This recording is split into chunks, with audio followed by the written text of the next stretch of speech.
I met Areeba during my second year at university, at a campus debate competition where she spoke with such quiet confidence that the entire auditorium held its breath. Her words weren't just rehearsed arguments, they were poetry disguised as logic. After the event, I approached her with a half-hearted compliment that barely hid my nerves. She smiled, thanked me, and walked away. I stood there, strangely drawn to someone who had barely said a word to me. Over the next few weeks, I began seeing her everywhere: the library, the cafeteria, the literature wing. Each time, we exchanged small nods that gradually turned into short conversations. She was studying literature, while I was buried in engineering textbooks. Yet our worlds kept overlapping, sometimes in the same tea stall lines, other times in early morning campus walks. Areeba had a quiet energy about her. She wasn't loud or flashy. She carried a journal everywhere, scribbling lines of poetry in the margins of her class notes. Her dream was to become a novelist. I admired her clarity, her vision. She said my mind was too technical, too logical, and maybe that's why we balanced each other out. As our friendship deepened, so did our connection. She started sharing her writings with me, and I, in turn, shared parts of my life I hadn't told anyone else. It wasn't dramatic. It was gentle, effortless. We never officially called it love, but I knew it was. It was in the way she saved me the last samosa, or how I carried her journal in my backpack just in case she forgot it. One person came up in nearly every conversation: her literature professor, Mr. Haroon. Areeba spoke of him like a mentor, someone who believed in her potential when others didn't. "He's different," she once said, her eyes bright with admiration.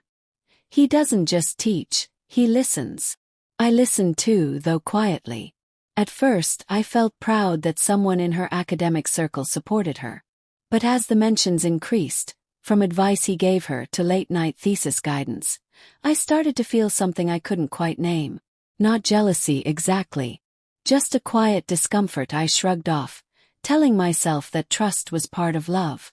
One evening, we sat beneath a large neem tree near the campus lake. She handed me a poem, written in blue ink on a crumpled paper napkin. It read, "Even stars fall quietly. Not all crashes are loud." I read it twice. "Who's it about?" I asked. She looked at the sky and whispered, "Maybe us. Maybe something else." I didn't press her. In that moment, it felt enough just to be by her side, even if something about her words clung to me like a shadow I couldn't shake. The beginning of the new semester brought with it a change in rhythm. Faster lectures, tighter schedules, and for Areeba, a growing obsession with her thesis. We still met, but our time together felt like borrowed minutes from a clock she no longer controlled. She started canceling our usual walks, saying, "Sir Haroon has asked me to revise the second chapter again. He says it's close to brilliant, but not quite there." Her voice carried both frustration and admiration, and I nodded supportively, even as something in me began to recoil. There were days when I'd wait for her near the cafeteria, only to find out she was in Mr. Haroon's office, workshopping her ideas late into the evening. She once showed me a note he had written on her manuscript. "Your voice is raw and rare, don't ever tame it." I smiled, but the words echoed longer than I expected. Raw and rare. It didn't sound like something a teacher should say. Areeba's messages became shorter, more distracted. Her laughter, once easy and unguarded, was now replaced with half-hearted emojis and delayed replies. "It's the stress," she explained. "Deadlines are closing in." But I noticed the shift. My friends started noticing too. "You know she's always with that Haroon guy," one of them said casually over lunch. "Saw them laughing near the old amphitheater. Looked kinda close, man." I tried to brush it off. Teachers and students worked closely all the time. Still, I couldn't stop the doubt that crept into my thoughts like a slow-moving fog. I told myself love requires trust, and trust sometimes means silencing your own fear. But that silence began to cost me. I'd call her late at night, and sometimes she wouldn't pick up. The next day she'd offer a rushed excuse, battery dead, or she'd fallen asleep early. Her journal, once something she proudly shared, now stayed hidden in her bag. When I asked to read her latest poem, she hesitated, then mumbled, "It's not finished." One rainy afternoon, we met after a week apart. I looked at her and realized something had changed. Not in her appearance, but in the way she looked at me. Distant. As if we were speaking through glass. That evening, while scrolling through my gallery, I stumbled upon a picture from our early days. Her holding my hand across a cafe table, grinning. I hadn't seen that smile in weeks. Later, a mutual friend casually mentioned seeing Areeba at a nearby tea shop with Mr. Haroon. "It was late," she said, sipping her chai. "Just the two of them. Maybe thesis stuff." I didn't react. Not then. But a decision formed quietly inside me. I would visit her hostel that weekend. Maybe surprise her with flowers. Maybe with questions I was afraid to ask. Something was slipping through my fingers, and I needed to know what it was, before it was completely gone.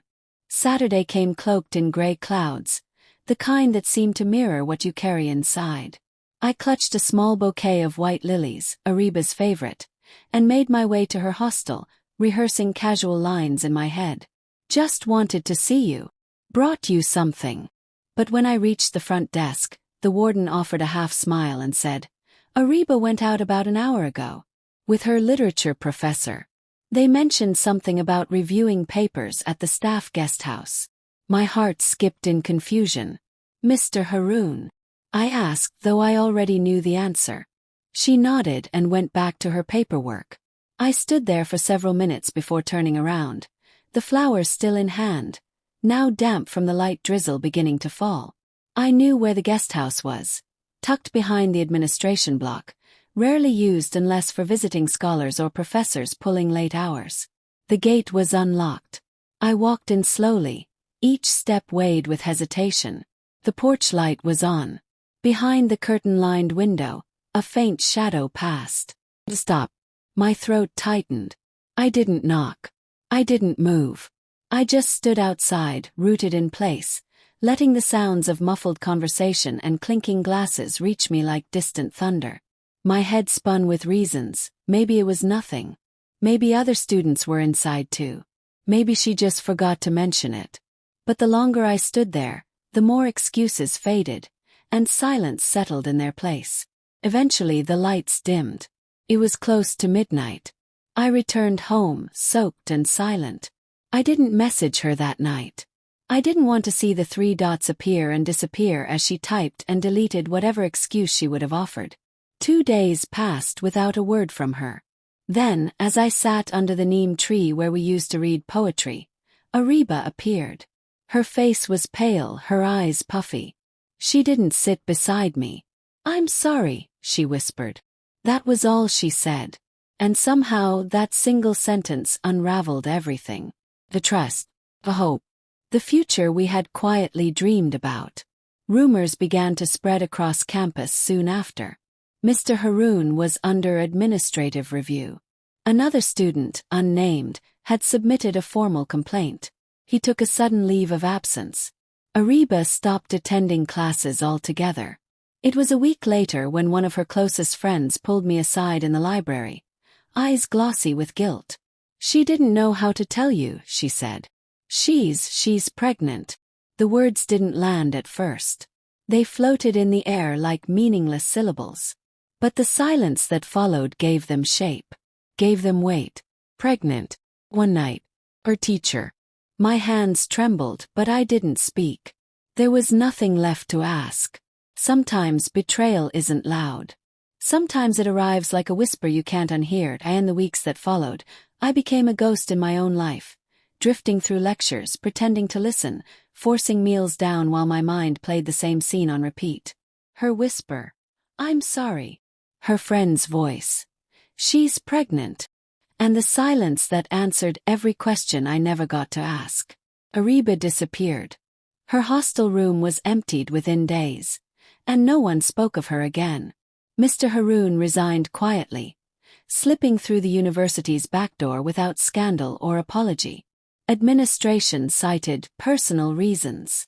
Students speculated, but no one knew the full truth. Only I carried it, like a stone in my chest I couldn't put down. I didn't try to reach out.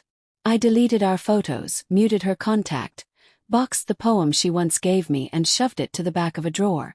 But I never burned it. Couldn't. Instead I wrote. At first, just to empty myself. Lines filled with rage, confusion, heartbreak. Then slowly the words changed. My pain didn't disappear, but it began to take form, to breathe outside of me rather than inside. One afternoon, I submitted a poem anonymously to the campus literary journal. I titled it One Night Forever Changed.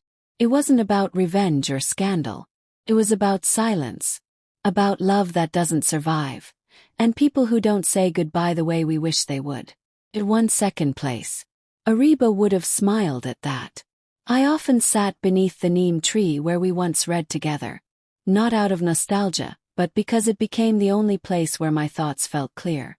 That spot, once filled with her laughter, was now my sanctuary.